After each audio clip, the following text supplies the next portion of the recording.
Hey, it's Josiah Kicks here. I got Brendan here from physiotherapy.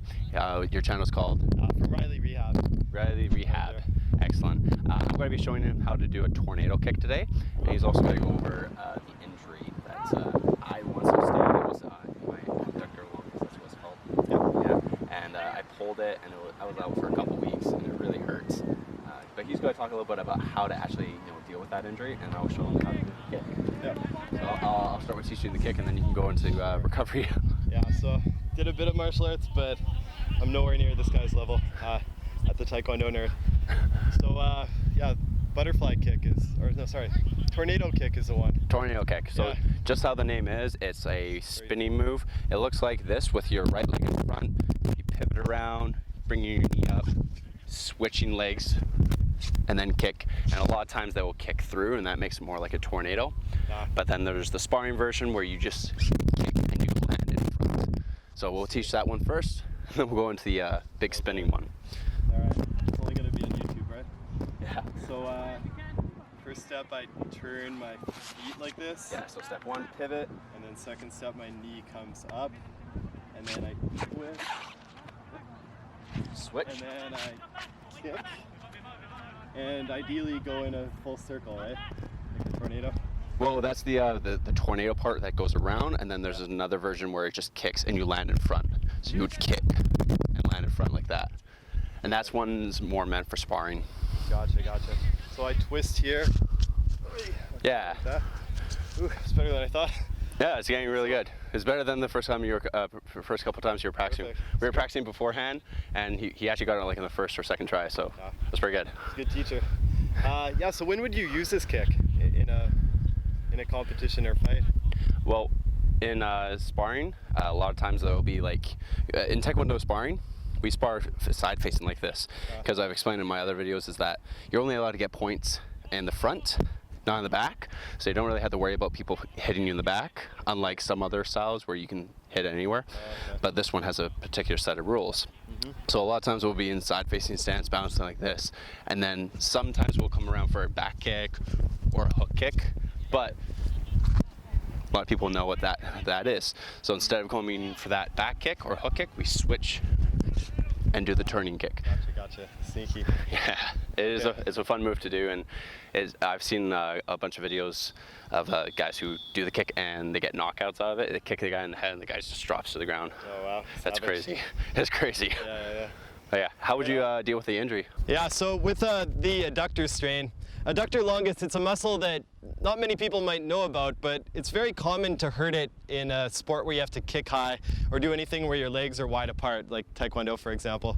So basically, to know if you had it, you'd feel a big pull on the inner thigh, and especially if you squeeze your fist between your knees, if it causes pain, then that's a sign you could have it. And they range from anything from a tiny twinge that goes away in a couple days to very severe ones where your muscle basically snaps in half and then balls up. But I don't think the majority of the audience would apply to that.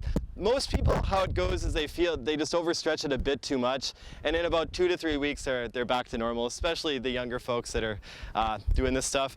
But there are a lot of things you can do to improve the speed that you recover at. And I'm going to start from the beginning. Some things you can do and some practical tips. You want to start off with making sure you have an ice pack and a tensor band, especially in the first 48 hours, because this will really bring down the swelling, bring down the pain, and just help the body heal quicker. You take a tensor band here, and you just wrap it around the thigh here.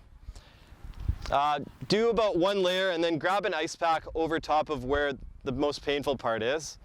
Place it there and then just roll it around and around and around. The good thing with these is you can be quite aggressive at how hard you pull them. It actually is good to go a little firmer because you want to get that swelling down. But for the sake of this video, I'm not going to go over the whole details of wrapping. You basically want to wrap it around there and ice it for about 20 minutes at a time, as much as you can in the first 48 hours. And that'll really help you in the beginning stage. And the other thing I'm going to say with you guys too is you want to be really careful that you're not overstretching this, or you're not stretching too aggressively in that first week, because that's the time when everything's healing. Most of the major stuff is going on to make that that adductor muscle go back to normal. So you want to be pretty careful with doing some of the more aggressive stretches. I know some people, some gymnasts and people like that will try to do the splits and then get their brother to sit on them, that kind of thing. I'm all for that when you're not injured, because I know when you need flexibility it's good, but in those cases where you're in pain, you really want to make sure that you're not overdoing it on that. So I prefer to instead just do a butterfly stretch.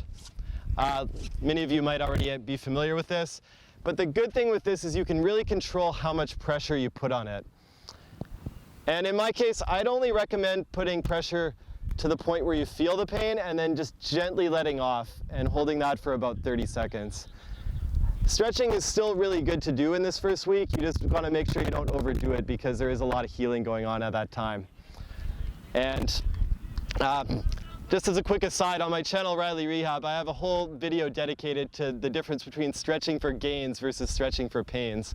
And it kind of goes into the difference between the aggressive stretching and the lighter stretching. So with that being said, the last thing you want to do with these kind of injuries, you do want to work on getting the strength back there, because you want to work out that muscle so it recovers and then just heals faster. So one simple exercise you can do is just by laying on your side, keeping one leg planted here. I know I look really good right now, but you're basically just lifting your leg up like this. And while you do it, you're working the inner thigh muscle. And this is a really good way to just build the muscle back. If it doesn't cause you pain doing this, you can put an ankle weight over top and it can make it a lot more effective. But doing this basically 3 sets of 10 every day can be really good just to help you recover. And the last thing, I know you guys will ask me, can I return to my sport after I do this? I know that's the main question I get. For the sake of avoiding liabilities, I'm going to say talk with your medical professional or talk to me in person first. But if I was to give you something, if I knew you were going to return back, I would recommend you get yourself some kinesiology tape, which is basically that stretchy tape. You might have seen people use it in the Olympics. And all you have to do here is just get a strip, and very user-friendly, very easy. You just take it, break it in half, and then tape it along your inner thigh there. And what this will do is, it's really useful because when you have it here, not only does it serve as a reminder that you have an injury there, but it also kind of pulls everything together and takes a bit of the force away on that inner thigh. So in that 2 or 3 weeks it takes for you to recover, it can come back a lot quicker. So I personally recommend doing this. Stretch it about like 80% of the way before you put it, but all you need to do is just basically go along the inner thigh and make sure you go over the top of the area where it's most painful. And anyways, if anyone has any questions, you can comment, and please like and subscribe both to myself, Ryley Rehab, and the Taekwondo Nerd. You also got an Instagram account, is that correct? Yeah, follow me on Josiah Kicks. I post a lot of videos on there too, sometimes a little bit more frequently than YouTube, but I am trying to get to both of them at the same time. Yeah. So yeah, I will see you guys in the next video. Hopefully I can meet up again with you and we can talk about some more injuries and things that has happened to me. Definitely one would be abs. Oh, absolutely. Yeah. And maybe I'll have a better tornado kick next time too. Practice makes perfect. Yeah, okay, we'll exactly. see you guys in the next video. All right, see you next time.